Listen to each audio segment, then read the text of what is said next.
And now, the star of the show, Jordan Rogozinski.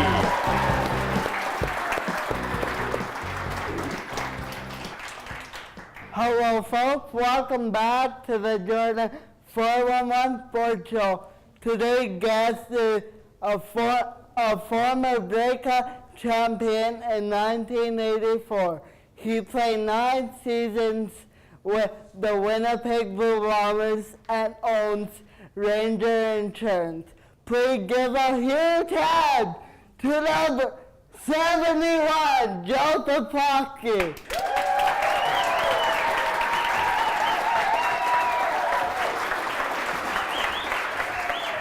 How you doing, Jordan? I'm doing good today, though, Joe. While we were talking off camera, and you said you had a funny story about how you met your wife. Can you explain, please? Absolutely. My rookie year was 1978, and I was playing as a wide receiver. Second year, we play in Calgary, the second game of the year, and unfortunately, I break my ankle. So I'm standing on the sideline for every home game for the remainder of the season. And of course, during the commercial timeouts or during the breaks, what's a football player to do but watch the cheerleaders? And of course, there was this one particular cheerleader that caught my eye. She was second from the left, a beautiful, blonde, wonderful personality, I found out afterwards. We were not allowed to fraternize players and cheerleaders, but the following year, she was no longer a cheerleader, and lo and behold, I bumped into her at a club downtown Winnipeg. Went over and introduced myself. The rest is history. Joe Poplawski married Darlene Dick, and 30 some odd years later, we're proud parents of 3 young men, and it all started. Fate is an amazing thing, and it all started because of a broken ankle. So you basically did what every guy does, look at a girl and fall in love. You hit it right on. That's absolutely right. I was pretty fortunate. Now we're gonna get to the football side. What was your best moment of your career? Well, there were a number of great moments, but football, I think, is one of the greatest team sports going. There are more players. You're in a dressing room on a frequent basis. And therefore, the team event that I remember the most was the 1984 Grey Cup. It was a very special game for me. We played in front of my hometown crowd, that is Edmonton. I was born and raised in Edmonton, so the Grey Cup game was played in Edmonton. We had executed a trade the year before where we picked up a quarterback by the name of Tom Clements from Hamilton, and a good friend of mine and former quarterback and teammate, Dieter Brock, was traded from Winnipeg to Hamilton. So it was a Winnipeg-Hamilton Grey Cup, and we came out on the high end of the score. After a slow start, we exploded for 28 points in the second quarter. Wow, that's a big margin. It is a big margin, and actually it was a record for a number of years. But at the end of the game, it was kind of mixed emotions. Of course, I was very happy that we won the game, but I also said goodbye to a good friend, Dieter Brock, but stayed in touch with him, and when Dieter was inducted into the Ring of Honor this year, I had a chance to chat with him once again. But your original question, the best memory I have definitely was the '84 Grey Cup. They called him the Birmingham Rifle for a reason.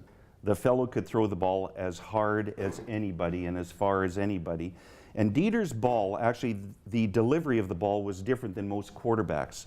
He threw the ball sidearm, and the way that he let it go, the ball had a lot more spin on it than most quarterbacks that I've received passes from. And therefore, it almost seemed to have a little bit of a fishing sort, or a fish type of motion. And you would notice in training camp that all the receivers, the first 3 days, hands, no problem. But the third or fourth day, everybody had tape on their fingers because of Dieter's velocity and the fact that that ball had a little bit of a little fishtail movement to it. Have you ever hurt your hand because of Dieter balls? Oh, absolutely. And not only would your hands be hurt, but a lot of coaches say that you have to catch the ball in your hands. And I say in most circumstances that's correct, but if you're in a crowd of defenders, sometimes catching with your hands is going to lead to the defender knocking your arm down, and it'll result in you fumbling or dropping the ball. So you also have to be able to catch the ball, trapping it up against your chest. And when Dieter Brock delivers the ball and it hits you in the chest, you would notice receivers, again, after about the third or fourth day of training camp, bruises all over the chests of the receivers because of the velocity of his ball. Did you hear a thunk or not really? I felt the thunk. You felt the thunk? I felt the thunk. Now in high school, where you went to Edmonton. Yes. In your high school, where was that? It was Archbishop O'Leary. It was in the Northeast End. And yeah, it's still around, and I think it still has a pretty successful football program. Do you go back there much, Edmonton? Good question, Jordan. I have family back there. I've got a brother and sister that still live in Edmonton, and I go back probably every 4th or 5th year. My intention is to go back next summer, as a matter of fact. Actually, we're kind of the same, because my uncle lives in Edmonton, so I have a relative. What school did he go to? Do you happen to recall? He went to John Taylor. Oh, okay. He was born I see. here originally, but he it. moved out here. What's the best coaching advice you ever received? Well, it was after watching a bunch of film, and in football you tend to watch a lot of film, and following the game is, the day after the game is usually the worst, because you anticipate that the film session isn't going to go very well if you've played a poor game. But the one thing that one coach, it was Pal Sartori, our offensive coordinator, noticed that I would get a little dejected after some bad games, and he says, "Joe, I'm not sure if you noticed, but after you watch film, you're never as bad as you think you are. But also, Joe, whenever you play a good game, you'll notice that you're never as good as you think you are." So there's a great deal to be said about maintaining some balance, not getting too emotionally high or too emotionally low, depending upon how your effort was. Was the offensive scheme different when you played to when it is now? That's a great question, Jordan. And actually, what you'll see now is that offenses pass the ball a lot more than what we did. And that leads to more of a spread type of offense.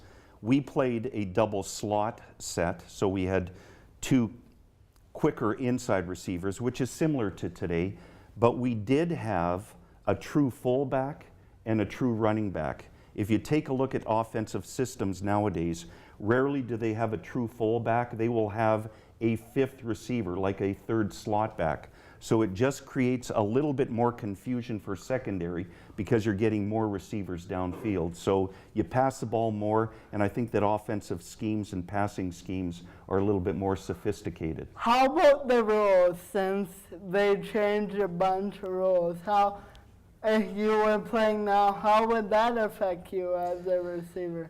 I'm going to say that the contact that receivers had put upon them when I played was much more severe than what you've got now. I am not joking when I say that I was tackled downfield as I was running a pattern. I didn't have the football. I'm running a pattern, and a defensive back I like to think wasn't capable of covering me, and there was one back in particular that would tackle me downfield.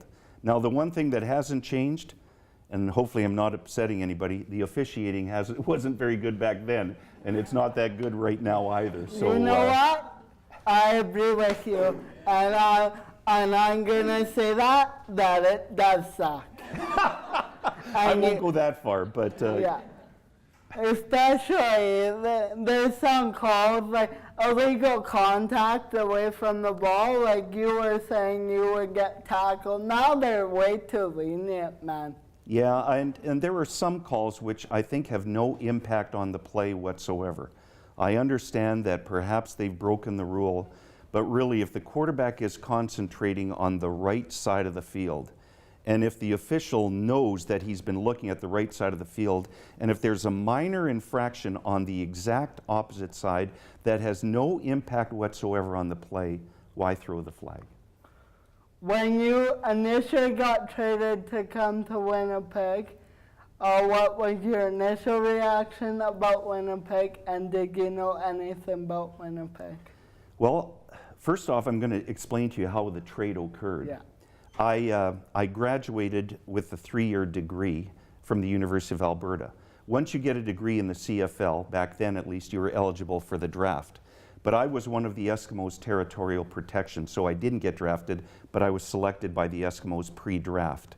I told the Eskimos that I wasn't going to try out for them because I had been contacted by some NFL teams because I had played in a Canadian college all-star game against the US all-star team.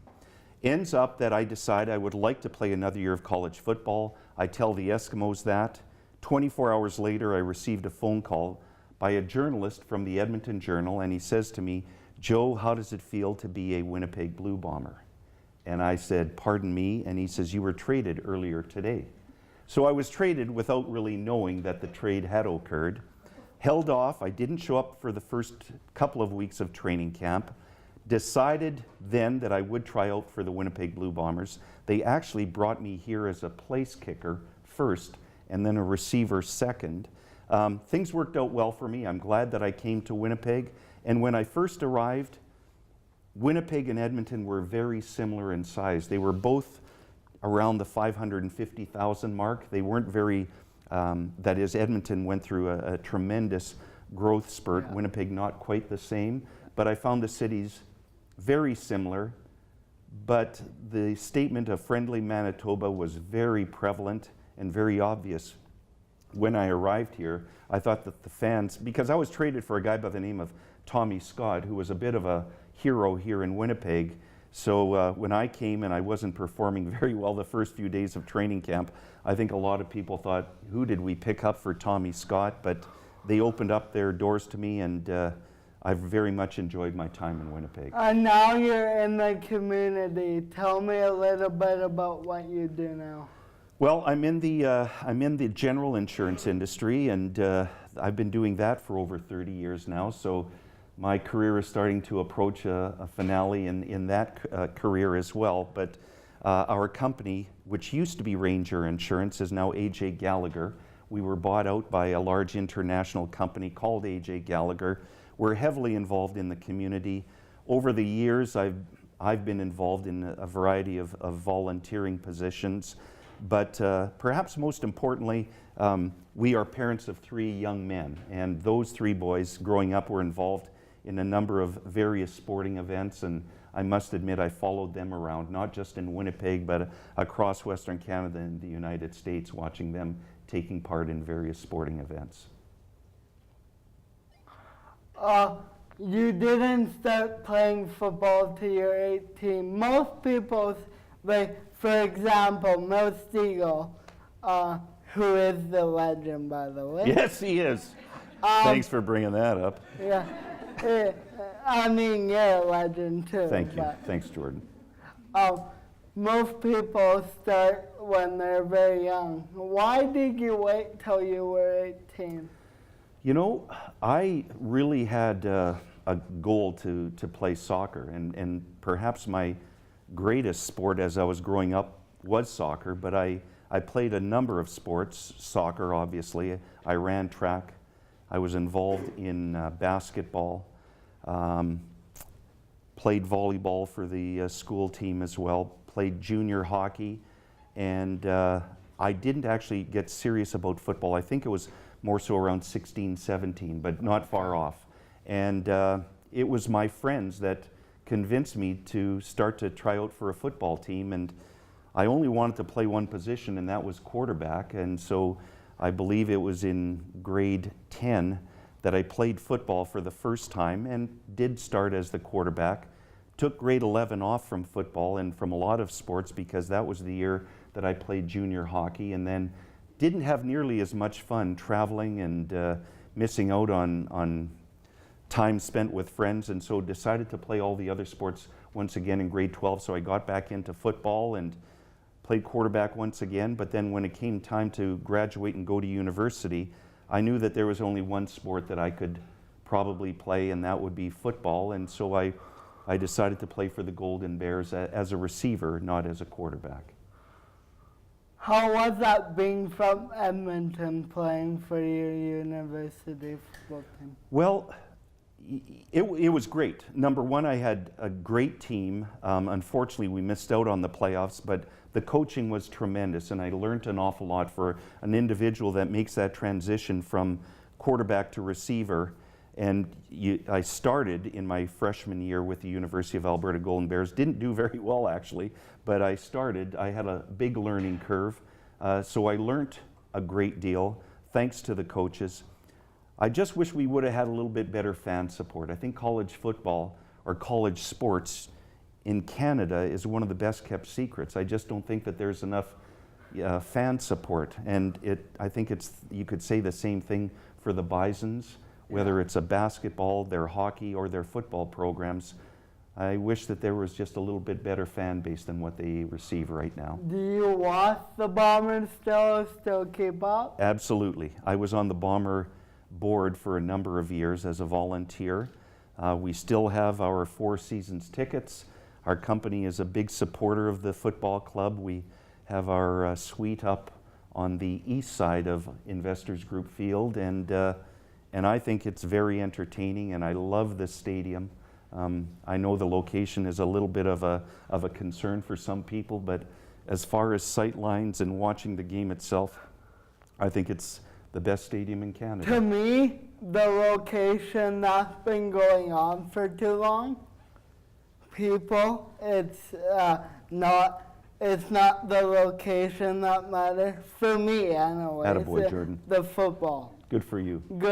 Good product on the field. That's all that matters. And I think we've got a good product, and I think we'll have a better product this year. You were into hockey, and I heard from Tracy Koga that you were a big hockey star, and you got U.S. scholarships.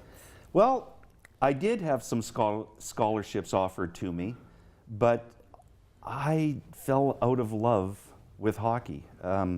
As I said, when I was in the 11th grade, I played 64 games. I traveled all across Alberta, playing in the Alberta Junior Hockey League, and I was playing against men that were 20 years old. There's a big difference between somebody who's just turned 17 versus a 20-year-old.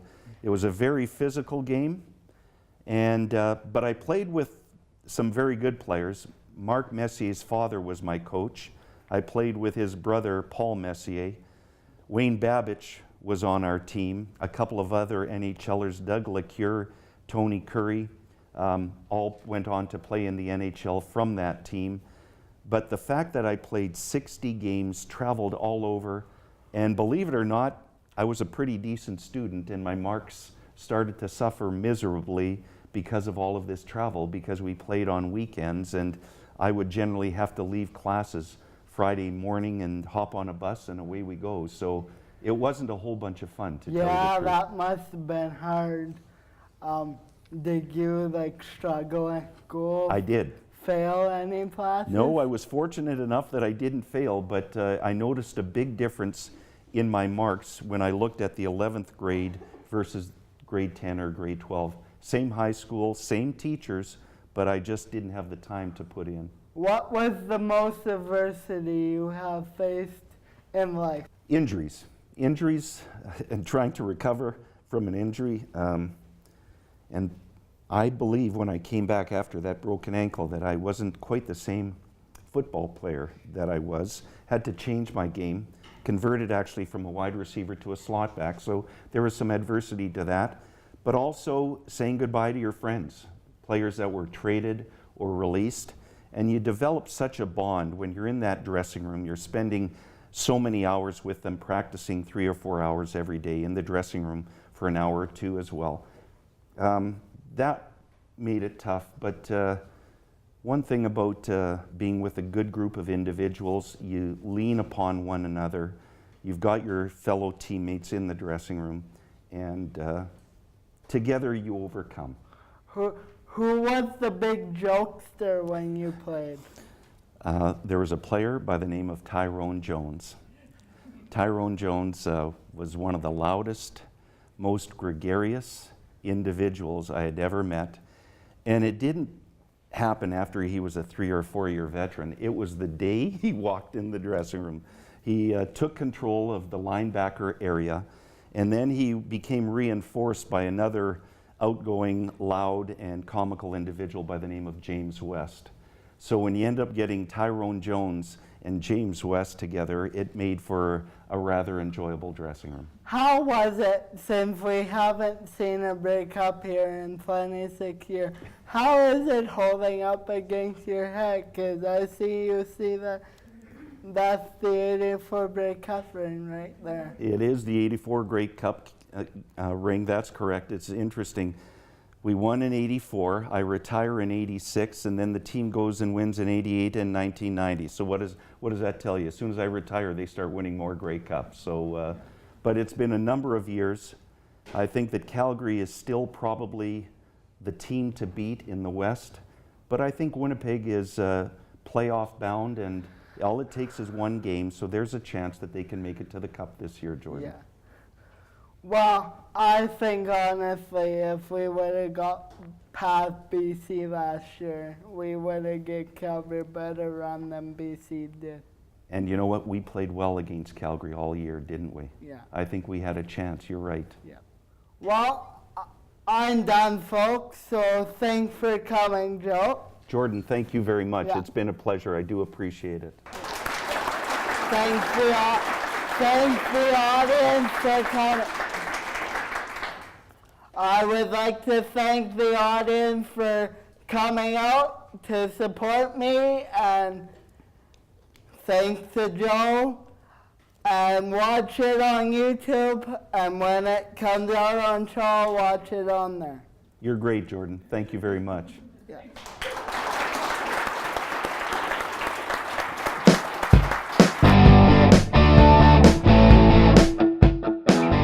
Next time on the Jordan 411 Sports Show, Steve Schuster, voice of the Winnipeg Goldeyes, will join Jordan on his show.